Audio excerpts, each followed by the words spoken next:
Hello. The blacksmith was right. It looks perfect, but upon closer inspection, the flaws really stand out. You aren't talking about my newly stuccoed wall, are you? Oh, not me. The blacksmith working on the upper floor. How could that jerk dare to criticize me?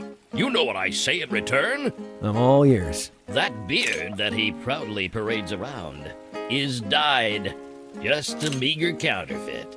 Oh, that's a low blow. Yes, and now it's high time all the world knows it, once and for all.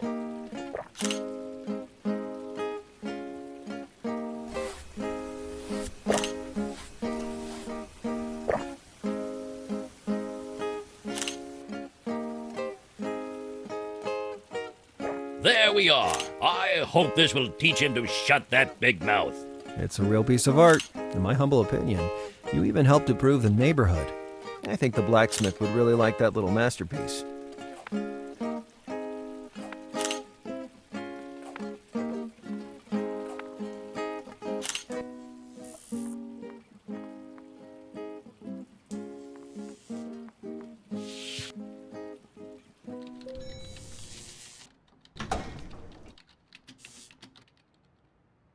The Masons' writing had attracted a crowd down on the street. Lucky for them, because soon, an unforgettable show was about to start.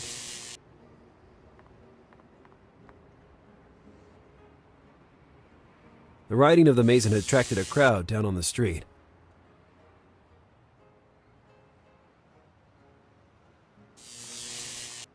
Hello, good man. What? I think there's something you need to see as soon as possible. What are you talking about? Here you go. The atomic bomb. I really don't have the heart to tell you. You'd better look for yourself. It's down the street.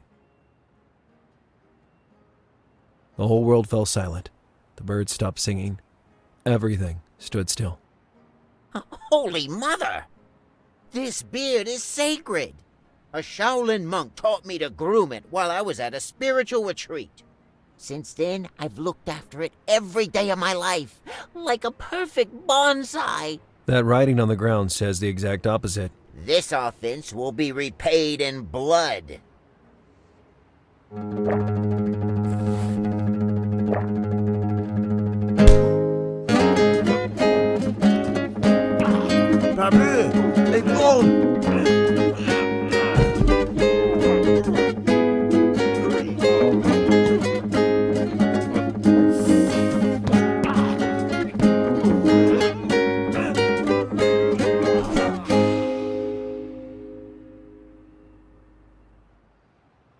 So I was left with my last cigarette.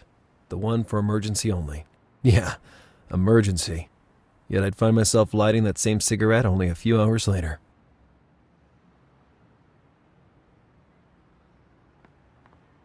Now that the blacksmith wasn't around anymore, I could use his welder.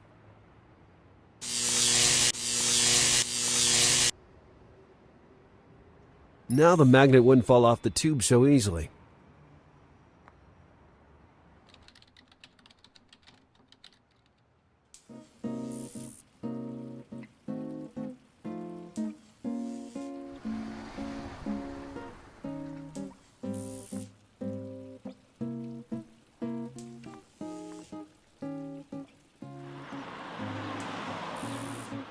With the tool I'd ingeniously fabricated, I would be certainly able to lift the manhole cover.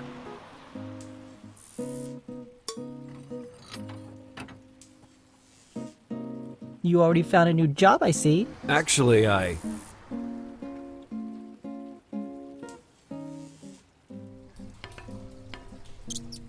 What? Ah! Get out of here, filthy rat! Look what you've done! You made Spubby run away, and now it will take me all day to find him again! Spubby? You mean you have a sewer rat for a pet? And you put a collar on him? Besides which, what are you doing in the sewers? I live in the sewers. Not exactly in this area, though. Now, I'm on the hunt for lost technology. Lost technology? People throw away lots of good stuff in the sewers. Radios, old phones, even TVs. I gather and collect everything. I bet you're one of them. You feel so superior, you guys from up there. Get over yourself, kid, or I'll take a swim and pull you by the ear. I'd like to see that. I'm Lars. What's your name, young bully? I am M. M? Do you work for the MI6 or the Men in Black? I chose the name myself, okay? M.R. Well, M, I need to retrieve those keys over there. I can't say it was a pleasure to meet you. Not that I care, but careful of the current. There's an undertow in that spot. I'm more afraid of your rat, to tell the truth. I had a bad experience once, and I still haven't gotten over it. Keep it away from me, okay?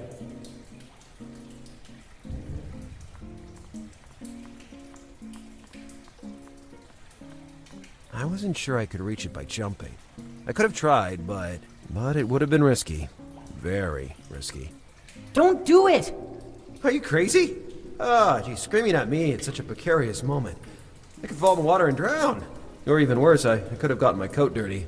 The water current is too strong here. You really risk killing yourself if you jump.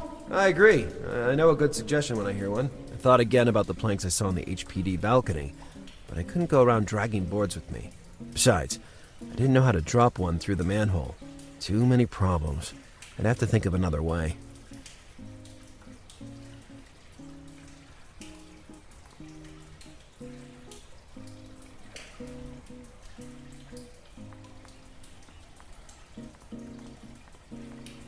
Those planks seemed solid despite the moisture. Could I use one to reach the key? The problem remained of how to reach them. Hey there, kid. What do you want? Tell me more about your childhood, thug. I don't tell my business to the first surfacer that comes down here. Do you mean superficial? No, I meant surfacer. That is, a surface inhabitant. Come on, open up a bit and share. What a pain in the neck. When we were babies, my parents let me and my 3 brothers drop down a gutter. Then the rat you saw initiated us in the ninja arts. Since then, we've protected this filthy city. Let me guess. M stands for Michelangelo, right? Exactly. Let's try again. How'd you end up living down here? I was born deformed. And for that reason, I was put in a basket by my mother and abandoned on the Miami River. A community of penguins raised me. Well, now that you're admitting your deformity, I can finally say out loud that you have a head bigger than your body. Hey, that's not true at all. Come on. It's not believable that penguins raised you. They're great animals, you know. I really like them. Unlike bats.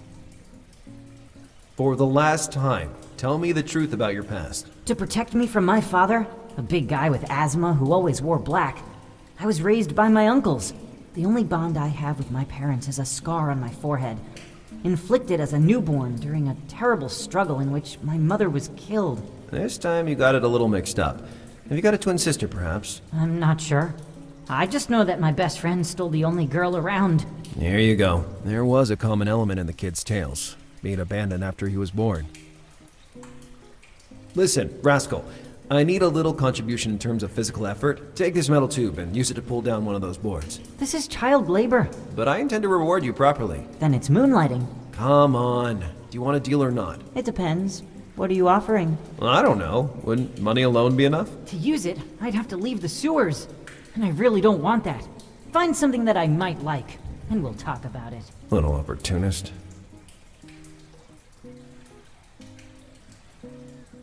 About our deal. What do you think of a nearly brand new original pony remote control? Wow! It's one of those you can control any pony device on the market with. I haven't seen one of those in years. Give me that tube. I'll take care of it.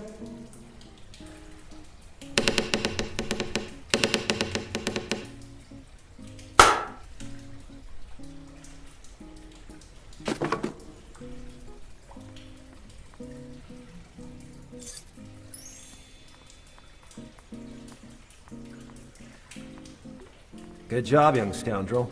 Now give me the tube back. Come on. No way. If I trade it to the junk dealer, I'll earn enough to buy a nice stuffed sandwich. A universal pony remote control and a wonderful iron tube in exchange for a nearly rotten board. I got screwed over by a mutant youngster living in the sewers. On the other hand... Green Dart, I'm coming to the rescue.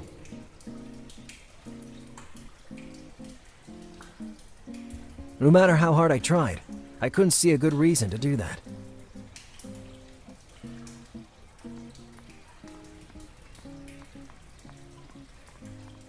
A rusty cage. I hope they didn't use it to dump an alligator into the sewers.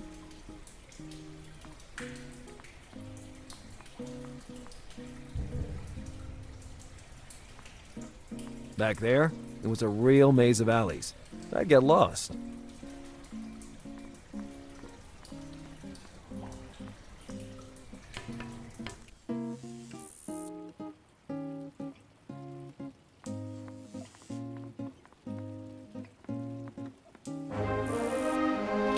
Thanks to a still hand and focused vision, I was finally back in possession of my vehicle. Now, I could freely explore Miami high and low.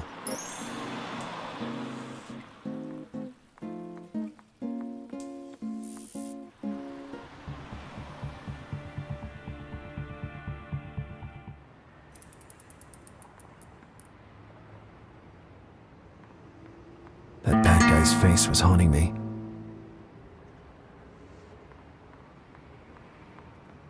The mannequin had been replaced with those sacks overnight.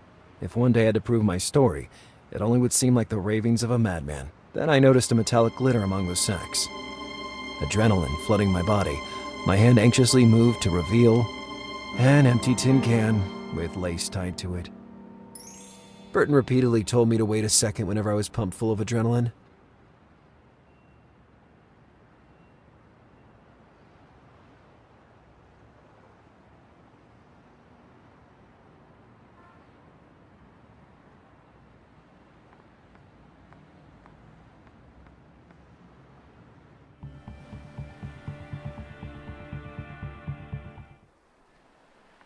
Bucatinis Manacati. They treat people well around here. Then I saw it. Majestic and creepy. The symbol that attracted me at the Mosberg mansion took up a good portion of the side facing. From up close, I could determine without a doubt that it wasn't blood. After an entire night, the coloring would have assumed another shade, increasingly turning brown. Nevertheless, it properly played its role, giving me the shivers. A small yacht was docked in front at the main entrance of the mansion. On its side were the words Blue Mermaid. A bit trite for a name.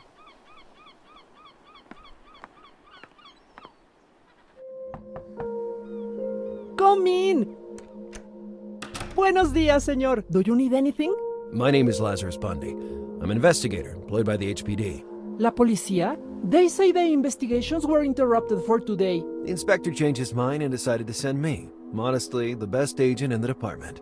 Bendita Virgen María, gracias. The more people is looking for little Catherine, and more chance we have to find her. I agree, Mrs. Lupe, señor, just Lupe. I'm the housekeeper of the Malsberg mansion. Is Mr. Mosberg home? First and foremost, I need to ask him a couple of questions. No, lo siento. He left the house a few hours ago. He said he prefers to throw himself into work than staying home waiting for news without doing anything. Estoy segura he'll be back mañana. Tomorrow, I mean. I understand. In the meantime, do you mind if I carry on my investigation in the mansion? No, on the contrary. Do como si fuera en your casa. That door behind you, does it lead to the girl's room? Oh no, esa is the room of her father, el señor Mulsberg. Unfortunately, he expressly asked me not to let anybody enter. Mr. Mulsberg was in his room at the time of the kidnapping and thinks it no necessary to invade his private space. You can find the girl's room on the upper floor. Both doors are fine. Well, for once, things were going smoothly. Please stick around. I'll have some more questions soon. Please do what you can. The cart contained many products for house cleaning. Liquid soap, detergents, various sprays. I wasn't interested in the products. On the other hand, I noticed a side compartment containing some fresh white clothes from the washing machine.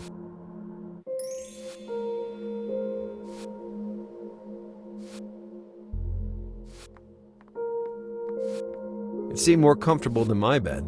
Come to think of it, it probably was. These rich guys could afford fabric more expensive than my own skin. If I needed it, I'd go back to get it. I didn't know much about music, but that sheet music was weird.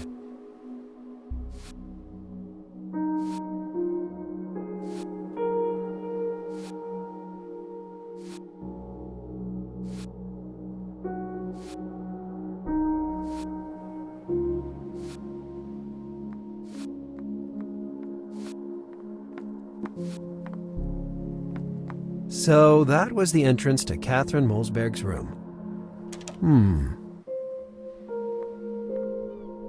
Both entrances were locked. Lupe hadn't warned me about that.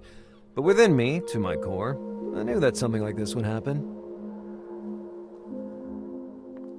He was clutching that medallion as if it could protect him from something terrible.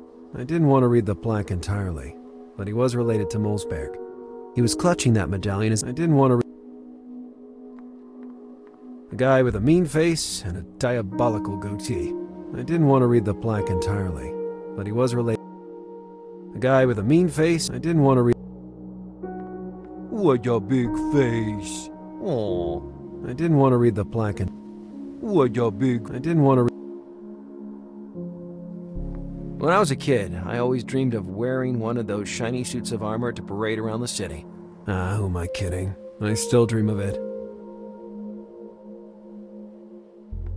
Both doors led to Catherine Molsberg's room.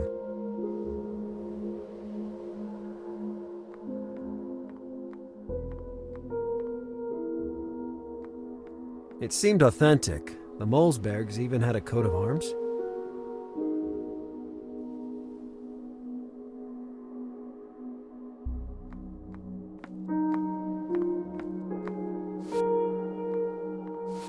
Hello, Lupe. Do you need something? I found the doors on the upper floor locked. It's not exactly a good way to start an investigation. Oh, el señor must have locked them all because la policía has finished its investigations. Pero estoy segura que the key is on the upper floor somewhere. El problema es que I don't know exactly where. Do you mind looking for it? Nah, I'm used to these kinds of situations. Thanks anyway. I'm interested in hearing other opinions about Catherine Molsberg. We all love her in this house. Senor Molsberg is always buried in the work while Catherine brings sunshine in these walls. Unfortunately, no obstante she's such a happy girl, she hasn't got many friends. Her father's name is probably a deterrent for acquaintances, and above all, boyfriends. God bless you for what you are doing for her. I just know that La Señorita is still alive. Where does this confidence of yours come from? Dios would never let one of his sweetest creatures be hurt. I was going to tell her that in real life nobody is ever spared from evil, but I held my tongue. That woman was already upset enough on her own. Stick around, Lupe.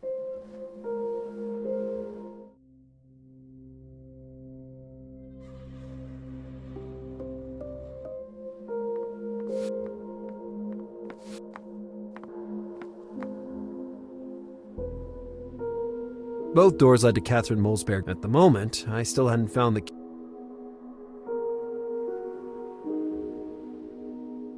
Opening the door with a stool would have demonstrated excessive zeal on my part. Maybe, though, the stool could be useful to reach the higher ledge of the door frame. I thought of putting the piano stool in a useful position to reach the top of the frame.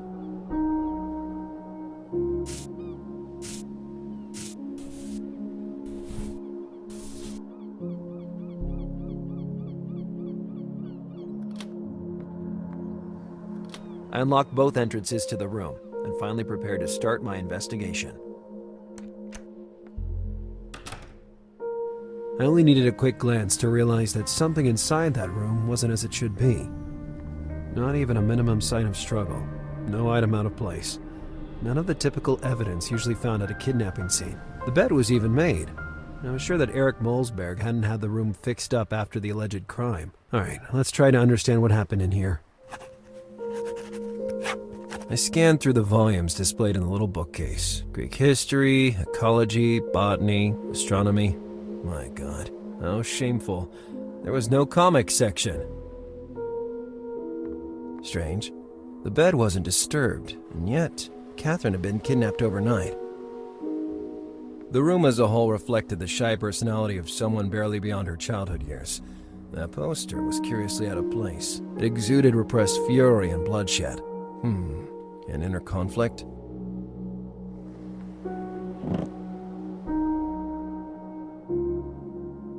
It had been a while since I'd practiced with the blue steel.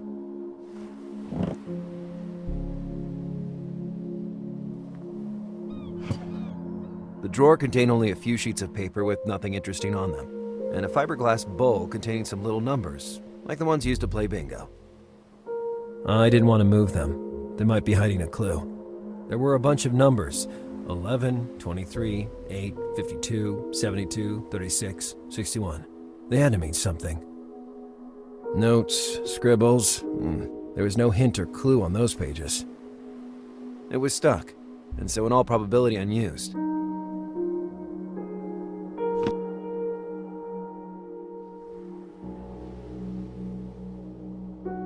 With a mirror like that, it would have been much easier to match a scarf to my clothes. I had to get one.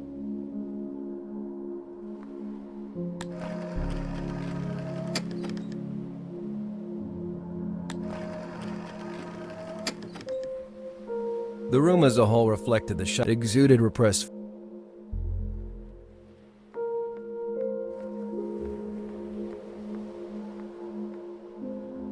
I thought the room visible on the lower floor was Eric Molsberg's.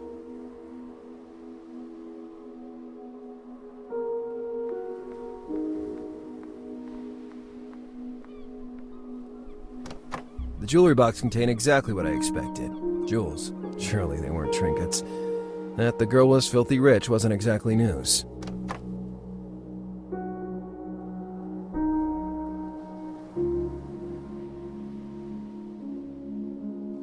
That side of the house faced a small backyard where I could see an unused shed.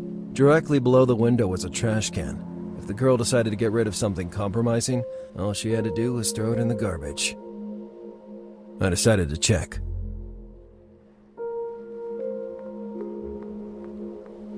A little outdated as technology. Who still uses a projector these days? Was the girl fond of antiques?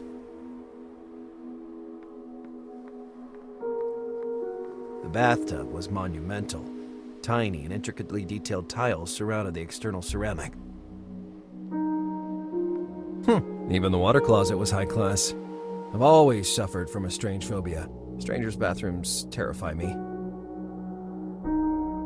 Just hygiene products, nothing I wanted to examine thoroughly.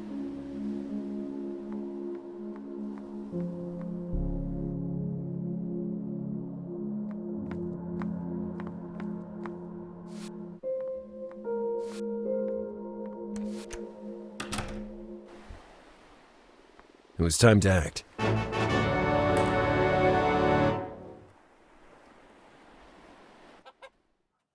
Who are you? And above all, why did you knock down the gate? It was open. Are you sure? Well, anyway, I'm surprised how many people don't read the newspaper anymore. I am. Lazarus Bundy! Lars to friends, but you can call me Bundy, Mr. Pirate. I'm the detective assigned to the case of young Catherine. I'm relieved to see you here. That poor girl doesn't deserve what's happened to her. Spare me the platitudes and don't go very far. I want to question you personally. I'm not going anywhere. As if I could. They haven't given me a holiday since '95. Hello, good man. Cut the small talk and tell me everything you know about the crime. It was late at night when from my shed out back, I heard a loud crash. It gave me a shock. I rushed outside and found Mr. Mulsberg in his robe. I don't know if I was more upset by that spectacle or the sign on the facade. So you live in the vicinity. The kidnappers were reckless. You could have seen them. The mansion is really dark at night and very isolated. We're more vulnerable to these sort of crimes than you think. What do you think was the reason for the kidnapping? Excluding money, obviously. Catherine was a very joyful girl. Everybody loved her. But then she refused to leave the house for months. How come? I don't know precisely. I mind my own business. You have a very special talent. I started for fun after watching a movie, and to my great surprise, I found out I was good at it. Congratulations. This beaver came out really nice. Can't you see it's a horse? Stick around. There were the green and soft leaves of spring, the dry and thorny leaves of summer, and the crispy brown ones, the symbol of autumn. The gardener had done a good job. A harsh-looking hen. That egg was huge. I understood then why the hen had those bloodshot eyes. A chicken house. A chicken coop? a cage for chickens. In this case, there was just one hen, but a very fierce-looking one. Come here, sweetie. I was suddenly hungry for broth. I didn't want an egg in my coat.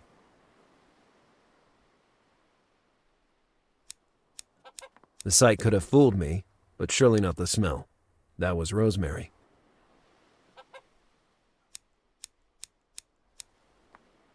That shorty with the hook was doing a good job.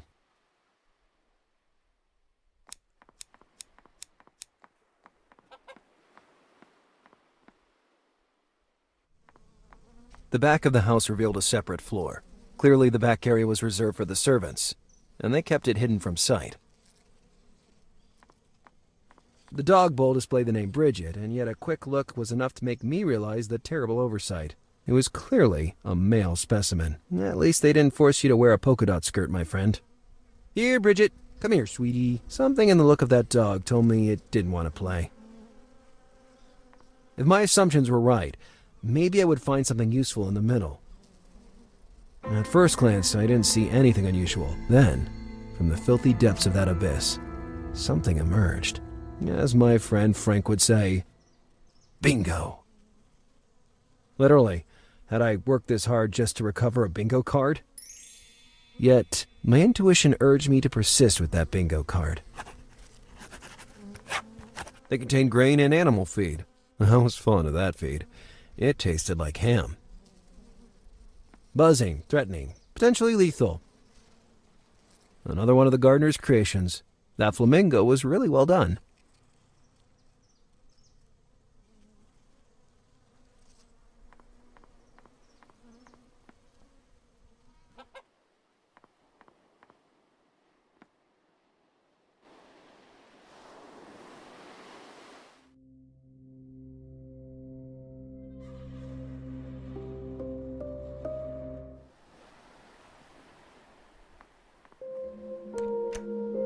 Lupe had already put the stool back in its place. If there's one thing I really hate, it's people that can't stand anything left out of place for more than 5 minutes.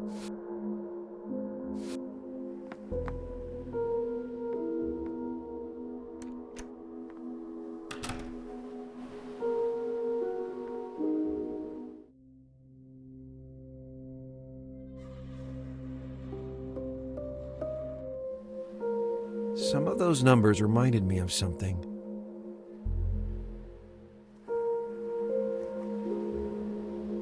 Although I wasn't able to find all the useful clues, I managed to set up the correct code on the bingo card. This creates a sort of time paradox. How could I know that I had set the right code? The answer can only be, it's an Easter egg.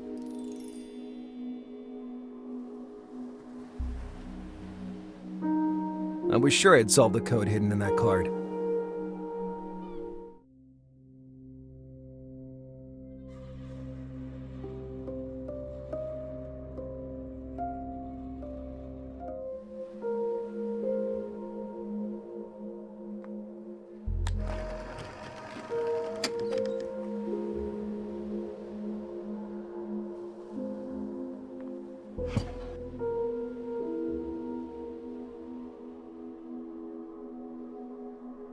Was it really worth it?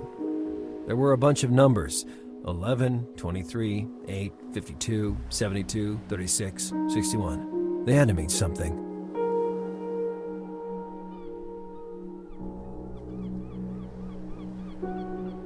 Those numbers had to mean something. What if they were a clue to the bingo card I found?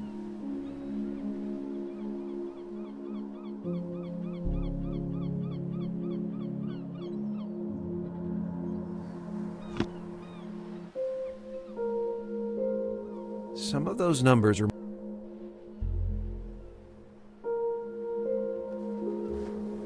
I was sure I had set the right code. The first clues to suggest it were the numbers inside the drawer. Based only on those, though, the possible combinations would be countless. I got the key to reading it from the envelope I received the morning before. The lunatic was toying with me as a cat does a mouse, and yet I couldn't help but continue going down that road.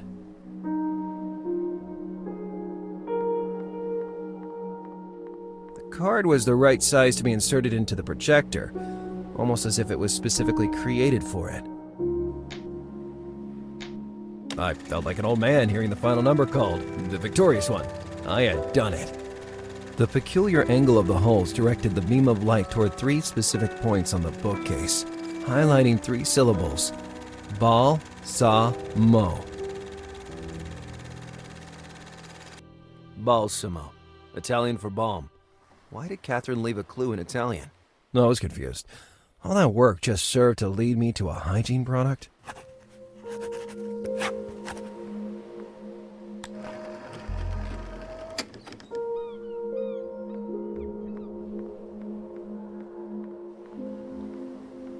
As weird as it might seem, the message hidden in the young girl's room led me to the word balsamo.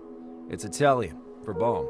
Still unsure of what I had just found, I took the product in question and looked at it more closely. Nothing. No writing, creases, or rip on the label. No tiny objects hidden in the gooey interior liquid. Just a simple damned balm. For that first day of investigation, I conceded defeat. I'd lost half a day risking my life on unstable makeshift ledges and in smelly sewers. I lost the other half playing bingo with the ghost of the person I was trying to find. Oh, and came away with sticky soap bubbles in my pockets. Yet, I couldn't think of anything I should have done differently. In a way, I was sure I had moved one step closer to the truth. There was going to be no ransom. The egregious Mr. Molesberg would have been waiting in vain until I found something.